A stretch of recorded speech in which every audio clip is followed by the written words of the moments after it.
Hello everyone, welcome to the Zorawar classes. आपका बहुत बहुत स्वागत है जोरावर क्लासेस पर। और आज हम करेंगे अपने next 10 questions KVS TGT exam 2016 के। टोटल 40 क्वेश्चंस की बात हुई थी और इनमें से 20 क्वेश्चंस की वीडियोस आपको मिल चुकी है। जो बाकी 20 क्वेश्चन रह गए, एक आज की वीडियो और कल की वीडियो में आपके बाकी के 20 क्वेश्चंस भी कवर हो जाएंगे। तो बिना देरी किए और बिना टाइम वेस्ट किए अपना काम स्टार्ट करते हैं। पहला क्वेश्चन है the most important advantage of the true false test. तो ट्रू फॉल्स टेस्ट एक ऑब्जेक्टिव टाइप टेस्ट होता है, स्टेटमेंट वाला, जिसमें आपको सिर्फ ट्रू या फॉल्स लिखना होता है। तो ऐसे टेस्ट की क्या सबसे इंपॉर्टेंट एडवांटेज होती है, ये आपको बताना है। ठीक है, तो कुछ ऑप्शंस हैं आपके सामने। Obviously the high diagnostic value, कि इसकी बहुत ज्यादा हाई डायग्नोस्टिक वैल्यू होती है, या फिर इट्स एलिमिनेशन ऑफ गेसिंग थ्रू करेक्शन। वाइड सैम्पलिंग होती है। वाइड सैम्पलिंग का मतलब होता है कि आप लार्ज कंटेंट एरिया को कवर कर सकते हो। The validity of it items, यानी कि इनके आइटम्स की जो वैलिडिटी होती है वो बहुत ज़्यादा होती है, हाई होती है। तो ये आपको बताना है। तो देखिए, इस क्वेश्चन का जो करेक्ट ऑप्शन होगा वो होगा ऑप्शन नंबर सी, यानी कि वाइड सैम्पलिंग। इसमें आप लार्ज कंटेंट एरिया को, large broad range of knowledge को आप इसमें कवर कर सकते हैं। क्योंकि ट्रू फॉल्स अगर आप मान लीजिए 10 मार्क्स का एक आपने क्वेश्चन दिया है, एक होता है आपका शॉर्ट आंसर या फिर एक होता है आपका लेंथी क्वेश्चन, जिसमें 2 क्वेश्चन देंगे आप, जिसमें आप 5-5 नंबर के 2 क्वेश्चन दे देंगे और बच्चे को लिखना पड़ेगा। लेकिन आप ट्रू फॉल्स अगर 10 नंबर के ट्रू फॉल्स देते हैं तो आप 10 स्टेटमेंट को जज कर सकते हैं। मतलब 10 ऐसे स्टेटमेंट्स आप बच्चों को दे रहे हैं और उन स्टेटमेंट्स को बच्चों को पढ़ना होता है। दैट मीन्स कि आप जो कंटेंट नॉलेज है वो बहुत ज्यादा देते हैं ट्रू फॉल्स में। तो वाइड सैम्पलिंग होती है। तो option number C is the correct option. High diagnostic value नहीं होती है इसकी, और गैसिंग को बहुत ज्यादा एनकरेज किया जाता है। क्योंकि ऑब्जेक्टिव टाइप जितने भी क्वेश्चंस होते हैं उसमें ये होता है, अगर नेगेटिव मार्किंग नहीं होती है, मैं उस लेवल की बात नहीं कर रही, लेकिन जब आप क्लासरूम में जाते हैं, आपने 10 नंबर का टेस्ट बनाया है, suppose objective type true false का बनाया है, तो बच्चे गैस भी कर सकते हैं। तो गैस की वजह से जो है वैलिडिटी कम हो जाती है। क्योंकि जब बच्चा गैस करके लिख रहा है तो आप जो चाह रहे थे मेजर करना, हो सकता है आप वो मेजर ना कर पाए, यही वैलिडिटी होती है। तो इसमें option number C is the correct option. Next देखते हैं। नेक्स्ट क्वेश्चन है कि मेंटली रिटार्डेड चिल्ड्रन के बारे में या फिर मेंटल रिटार्डेशन के बारे में इनमें से क्या सही है। कुछ स्टेटमेंट्स हैं, तो इनमें से आपको आंसर करना है। Almost all types of physical injuries and trauma may cause mental retardation. बिल्कुल हो सकते हैं।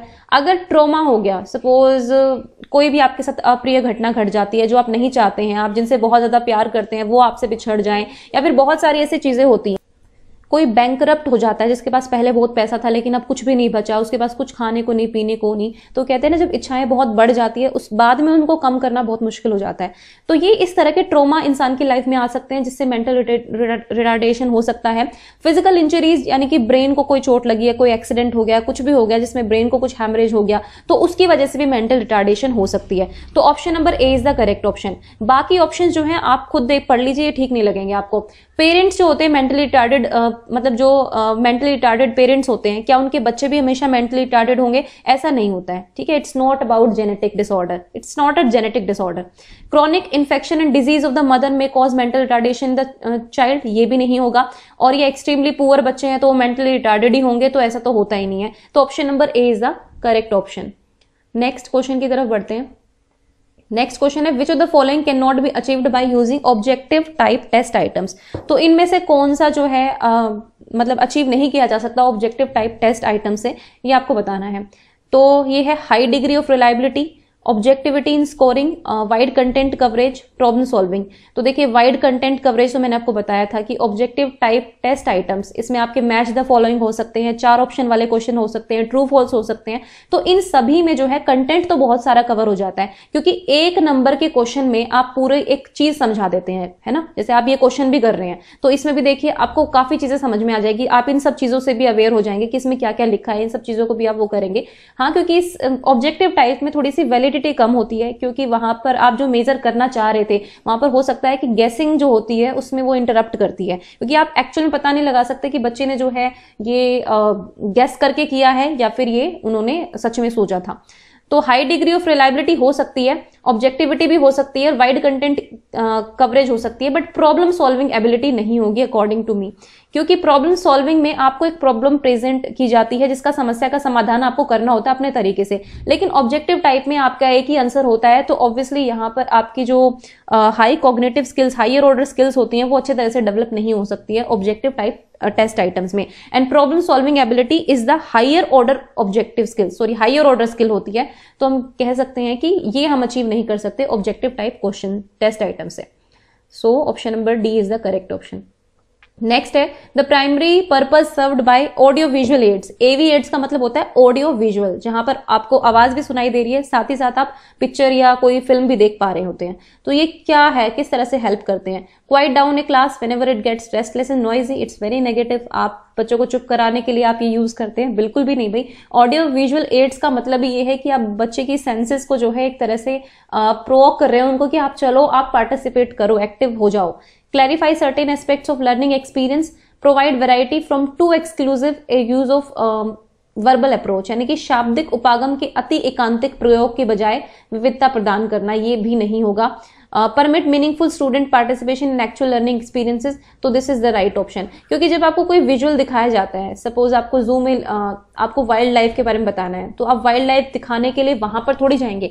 देखिए हर चीज का टीचर एक्सकर्जन नहीं करा सकती है, हर चीज टीचर बच्चों को नहीं दिखा सकती है एक्चुअल लोकेशन पे। जब हम कहते हैं ना जू की बात होती है, तो जू is a different thing and wild life is a different thing, है ना। जंगल में क्या होता है, जंगल में किस तरह से जानवर दूसरे छोटे जानवरों को मारकर खा जाते हैं, ये भी एक वाइल्ड लाइफ का पार्ट है। तो आप उसको दिखा नहीं सकते, आप उसको ऑडियो विजुअल एड के थ्रू, एक पिक्चर के थ्रू आप दिखा सकते हैं। तो आप एक एक्चुअल एक्सपीरियंस उनको प्रोवाइड करा सकते हैं जिसमें बच्चे एक्चुअल में होता हुआ उस चीज को देखते हैं। तो ये मीनिंगफुल लर्निंग में बहुत हेल्प करता है। ओके, एक क्वेश्चन और मैंने आपको पहले कराया था जिसमें मैंने कहा था कि वाइल्ड लाइफ के बारे में बताना है तो क्या होगा। आई थिंक उस क्वेश्चन में बहुत लोगों को डाउट हुआ था कि आप एक्सकर्जन, आप खुद बताइए कि आप क्या वाइल्ड लाइफ का एक्सकर्जन करा सकते हैं? आप क्या जंगल में ले जा सकते हैं बच्चों को दिखाने के लिए कि जंगली जानवर कैसे बिहेव कर सकते हैं? आप नहीं दिखा सकते, आपको वहां पर ऑडियो विजुअल एड्स का ही सहारा लेना पड़ेगा। तो यानी कि option number D is the correct option. Next देखते हैं, three of the following are essential for teachers to do if schools are to fulfill the expectations of the society। तो यहाँ पे कुछ essentials हैं जो बहुत इंपॉर्टेंट होते हैं अगर school are fulfil to expectation, अगर स्कूल्स को सोसाइटी के एक्सपेक्टेशन को फुलफिल करना है तो 3 चीजें जो है यहाँ पर असेंशियल है, यानी कि जरूरी है टीचर्स के लिए। लेकिन एक ऐसी है ऑड वन आउट वाला, वो आपको निकालनी है कि वो कौन सी है जो नहीं है। तो मतलब which one is not. They must relate school activities to culture patterns. बिल्कुल भाई, जो भी कल्चर पैटर्न्स होते हैं, क्योंकि डिफरेंट डिफरेंट कल्चर से बच्चे आते हैं, तो हर एक बच्चे को लगना चाहिए कि उनकी जो भी एक्टिविटीज हो रही है वो उनसे भी रिलेटेड है। आप अगर एक बच्चे को अलग कर दोगे, सिर्फ एक ही बच्चे की कल्चर पर ध्यान दोगे या फिर उसी को फॉलो करोगे, उसी को बढ़ाओगे, तो वो नहीं होता। तो जो भी कल्चरल पैटर्न्स होते हैं डिफरेंट डिफरेंट सोसाइटीज में, उनसे आप रिलेट कर सकते हो। They must record and guide behaviour in social interaction. बिल्कुल, उनको रिकॉर्ड भी करना चाहिए और गाइड भी करना चाहिए सोशल इंटरेक्शन के प्रति। They must take the school a replica of adult society and last is they must know the cultural heritage of students, यानी कि बच्चों की जो सांस्कृतिक धरोहर है उसको जानना चाहिए। तो देखो भाई, मैं यहाँ पर अपना ओपिनियन आपको बता देती हूँ। मेरे according option number C should be true, है ना। यहाँ पर सी और डी में थोड़ा सा मुझे डाउट है और मेरे पास एग्जैक्ट आंसर की है नहीं, तो आप लोग भी थोड़ा सोचना है इस क्वेश्चन के बारे में। पर मुझे लग रहा है कि सी होना चाहिए, क्योंकि एग्जैक्ट आप रेप्लिका नहीं बनाएंगे, है ना। हम क्या करते हैं ना, कुछ सोसाइटी की कुछ ऐसी बुराइयां होती हैं, कुरीतियां होती है, उनको चेंज करने का भी माध्यम होता है एक स्कूल। तो स्कूल के थ्रू, एजुकेशन के थ्रू जो है हम चेंज ला सकते हैं सोसाइटी में जो चीजें ठीक नहीं है। तो exact replica banana is not a good word. और यहाँ पर है कि आपको बच्चे की कल्चरल जो हेरिटेज है, यानी कि उसकी सांस्कृतिक विरासत है, उसको समझना चाहिए। तो ऑफकोर्स समझना चाहिए, ताकि हम बच्चों को जान सकें बच्चे किस कल्चर से आए हैं, उन्होंने किस तरह की परिस्थितियां देखी हैं, किस तरह से, मतलब ऑब्वियसली हम कहते हैं ना कि स्टूडेंट के बैकग्राउंड को जानना बहुत जरूरी होता है, तो ये उसी का पार्ट होता है। तो according to me answer should be C. Okay, और आप थोड़ा सा अपना भी कंट्रीब्यूशन दे सकते हैं कमेंट सेक्शन में कि हाँ भाई कौन सा ऑप्शन ठीक लग रहा है आपको। नेक्स्ट है, in which of the following methods the existing knowledge is use to draw conclusions. ठीक है, कौन से मेथड में जो आपकी एग्जिस्टिंग नॉलेज है उसका आप यूज कर सकते हैं कंक्लूजन्स निकालने के लिए, निष्कर्ष निकालने के लिए, कि आपने एक ऐसी चीज देखी और आप उस पर निष्कर्ष निकालने हैं। तो पॉजिटिविस्टिक मेथड, प्रत्यक्षवाद विधि, inductive reasoning method, deductive reasoning method, या फिर सर्वे मेथड। ठीक है, अब देखो यहाँ पर निष्कर्ष निकालने की बात है, कंक्लूजन्स निकालने हैं आपको। आपने कोई चीज ऑब्जर्व की है, उसके बाद आप कंक्लूजन निकाल रहे हैं। तो यहाँ पर सबसे ज्यादा कंक्लूसिव आप निकाल सकते हैं, कंक्लूजन्स निकाल सकते हैं सर्वे मेथड पर, ठीक है। जैसे अभी कोविड का सर्वे चल रहा है, डोर टू डोर आपने सर्वे किया, आपने मान लीजिए 200, 300, 500 जितने भी घरों का सर्वे किया, उसके बाद में हर घर में आपको पता लगा कि आपके 100 केस निकल कर आ गए 500 घर में से। तो आपने ये कंक्लूजन निकाला कि ठीक है भाई, 100 केसेस जो है यहाँ पर एक्टिव हैं और हम और ऐसे सर्वे कर सकते हैं, और इसका मतलब ये है कि कुछ लोगों ने छुपाया है, कुछ लोगों ने बताया नहीं। बहुत सारे कंक्लूजन आप यहाँ पर निकाल सकते हैं। तो सर्वे मेथड सबसे अच्छा मेथड है। आप सर्वे कर रहे हैं कि जेंडर बायसनेस होता है कि नहीं होता है, तो आपने 50 फैमिलीज का सर्वे किया, आप 100 फैमिलीज का आप सर्वे कर रहे हो, तो होता क्या है कि आपको इससे एक कंक्लूजन निकाल सकते हो कि लोग क्या सोचते हैं, घरों में क्या चलता है, और मतलब मेल्स की अलग क्या राय है, फीमेल्स की अलग क्या राय है, एक ट्रेंड आपको पता चल जाता है। तो निष्कर्ष निकालना आपके लिए आसान हो जाता है। तो survey method is the right answer. Next देखते हैं, for learning to be effective a goal must be meaningful in terms of. Learning को इफेक्टिव होने के लिए एक गोल जो है, आपका उद्देश्य जो है वो बहुत ही मीनिंगफुल होना चाहिए। किस वजह से मीनिंगफुल होना चाहिए ये आपको बताना है। तो the standard of the school, कि भाई स्टैंडर्ड ऑफ स्कूल बढ़िया होना चाहिए, बिल्कुल है ना, उसके रूप में लक्ष्य अर्थपूर्ण हो। करिकुलर ऑब्जेक्टिव्स जो है आपके उसके अकॉर्डिंग, या फिर इंटेलेक्चुअल आइडियाज इन्वॉल्व, या फिर the learners need and purposes. अब देखो यहाँ पर वही है कि आपको थोड़ा बेस्ट आंसर की तरफ जाना है। तो यहाँ पर जो राइट ऑप्शन होगा, आप लोगों को शायद समझ आ गया होगा, ऑप्शन नंबर डी, कि बच्चों की नीड्स और उनके पर्पस को समझना सबसे ज्यादा जरूरी है, कि बच्चों की जरूरत क्या है, उनके उद्देश्य क्या है, उनकी आवश्यकता और उनके पर्पसेस क्या है, इनको आपको समझना बहुत ज्यादा जरूरी है। ओके, और बाकी ऑप्शंस, ये स्टैंडर्ड ऑफ द स्कूल तो होगा ही नहीं। करिकुलर ऑब्जेक्टिव्स हो सकते हैं, लेकिन ऑब्जेक्टिव भी आप क्यों बनाते हैं? आप बच्चों की नीड्स के बेस पर बनाते हैं ना, कि बच्चों की इस उम्र में बच्चों की क्या नीड्स होती है, उन्हें क्या क्या आना चाहिए, तो उन जरूरतों को देखकर ही आप ऑब्जेक्टिव्स बनाते हैं। तो option number D is the right option. और गाइज एक चीज थोड़ी सी गड़बड़ में पिछले क्वेश्चन में आपको बताना भूल गई। आई थिंक वो क्वेश्चन था, यस ये नहीं, इससे नेक्स्ट वाला जो था, यस ये इसमें जो ये है, ये थोड़ा सा मिस प्रिंटिंग हो गया था, मैं कहना भूल गई। ये व्यापार नहीं है, व्यवहार है, ठीक है। इसको मतलब उन्हें चाहिए कि व्यवहार को सामाजिक अन्योन्य क्रिया, अन्योन्य क्रिया, ये जो है व्यवहार है। ओके, थोड़ी डिफिकल्ट हिंदी है, थोड़ा प्रोनाउंस करने में मुझे बहुत दिक्कत हो जाती है कई बार, तो इसको एक बार ठीक कर लेना, जैसा भी आपका। नेक्स्ट क्वेश्चन की ओर बढ़ते हैं। विच of the following is not necessary about, is not correct about NCERT. तो एनसीईआरटी के बारे में कौन सी चीज करेक्ट नहीं है, ये आपको बतानी है। Its main concern is to improve the quality of school education, बिल्कुल करेक्ट है। स्टैट्यूटरी बॉडी है, यानी कि एक सांविधिक संस्था है जो एक्ट ऑफ पार्लियामेंट से बनी है। एक रजिस्टर्ड सोसाइटी है under registration of society act. Autonomous organisation है under the government of act. ठीक है, अब देखो ये 2 एक्ट दिए हुए हैं आपको, इनमें से एक ही ठीक होगा। यहाँ पर ऑप्शन नंबर जो बी है ये गलत है। ओके, ये स्टैट्यूटरी बॉडी नहीं है, किसी एक्ट ऑफ पार्लियामेंट के द्वारा नहीं बनाई गई है।